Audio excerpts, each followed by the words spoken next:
Alright, this is Abby doing vlog number 4, the final vlog of the class. It's been an amazing class. It's gone by so quickly, but I've learned so much.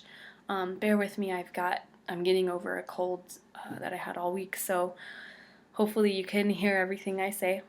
So this is supposed to be sort of a summation and what I think the most important things that we discussed are, and I think I'm just going to frame it in what I think the most important thing is in my classroom as a teacher. So I want to make sure that I am making relationships with my students, and I want to make sure that they feel safe talking to me and they feel safe learning under me and expressing themselves. So that also goes into, I just want to make sure that there's lots of individuality in the classroom and lots of creativity. I mean, I'm going to be an art teacher, so that should be obvious, but I've had art teachers that have burnt out and they do the same exact thing every year for each level of art, and I don't want to do that. I want to make sure that I'm keeping it fresh and we're doing lots of new things, and I want to make sure that in each project we do or each unit we discuss or go over that the students can find their own individuality within that unit and hopefully relate it back to their own world. Their community, what they're doing at the time. I think that would be awesome. So another thing that I think is really important is in the inclusive classroom. I know for a fact that I'm going to get a lot of students that come from a lot of different places.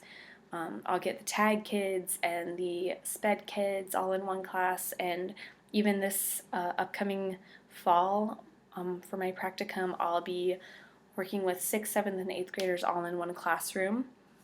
Just because that's how their school is run, because they need to mix all the kids up in those extra classes. So that'll be really interesting, trying to do my lessons and help them learn in their own individual ways.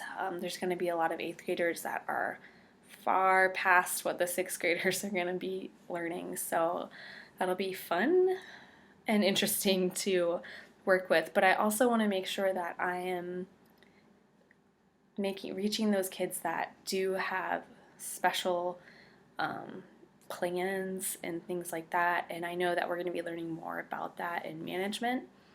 But yeah, I'm hoping that my classroom will be open and safe, and it will be respectful on all levels. The students will respect each other, they'll respect me, I will respect them in turn, and hopefully we can get a lot of fun stuff done. Some of the other things we talked about, like technology in the classroom, I really want to use technology in the classroom, but I know I need to jump out and just start with it, because if I don't, I'll just go back to the old ways and forget about all the amazing things I can do with technology. So hopefully I can jump on that as soon as possible, learning some skills. We talked about a lot of stuff that would involve politics within the school, and of course, I'm definitely interested in that, and that's going to affect me a lot. Definitely joining a union when I get my first job, definitely doing that. But I kind of also just want to focus on the kids and make sure that everything I do is for them, and just involving equality and individualism, and making sure it's a respectful environment for them to work in. Yeah, so I learned a lot, and thank you so much for teaching us so much in such a short amount of time, and thank you for putting up with our crazy days when we were out of our minds tired and sick. Yeah, it's been a great 4 weeks.